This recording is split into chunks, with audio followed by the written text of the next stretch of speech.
Joining us now to discuss is Congressman James Walkinshaw, Democrat of Virginia. He is a member of the House Oversight Committee. So, Congressman, your colleague Jamie Raskin says that this referral would be, quote, laughed out of court. Do you agree with that assessment? Yeah, I think absolutely. Look, Jack Smith was asked if he obtained text messages via toll records, and the answer was no. What Jim Jordan didn't know and should have known is that a lot of those text messages exist in the National Archive as part of the presidential record, and Jack Smith was able to get access to some of them that way. Jim Jordan didn't ask that question. Shoddy work by him in the deposition.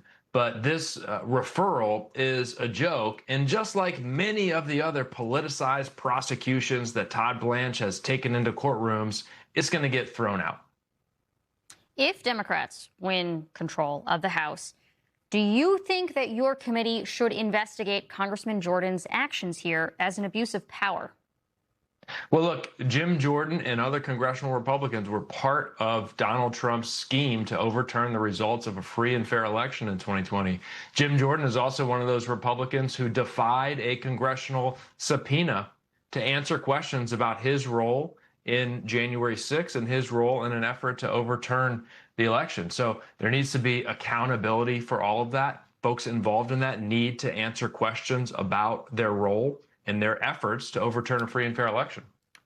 Well, so to clarify, does that mean that you think that if Democrats retake the House, it is appropriate to launch an investigation of your colleague Jim Jordan for potentially abusing his power? What is accountability? I think we're going to, yeah, look, I think we will have to investigate the weaponization of the Justice Department under this Trump administration.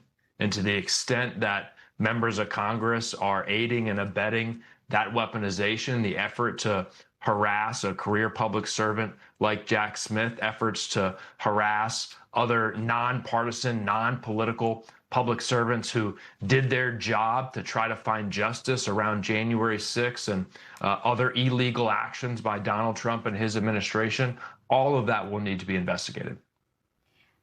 You talk about the retribution here from potentially the DOJ and or your colleagues on the other side of the aisle in Congress.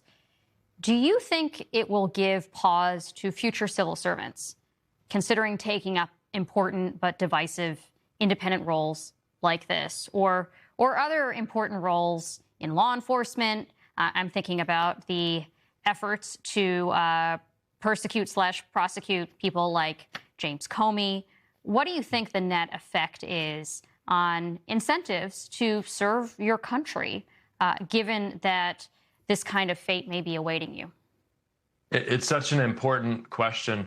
You know, I represent 50,000 dedicated federal employees in my district in Virginia, folks who put the Constitution and their service to the American people ahead of loyalty to any politician, whether it's Donald Trump or anyone else. They take their patriotism very, very seriously.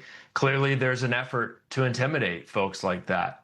They've been fired, they've been pushed out, they've been harassed, they've been referred for prosecution. But I have deep and abiding faith in the patriotism of the American people and the dedicated public servants who serve across the government in non-political roles. And I'm confident that despite this effort to intimidate them, they're going to continue to do their jobs now and into the future. Congressman James Walkinshaw, thanks so much for joining us tonight. Thanks for having me. Coming up.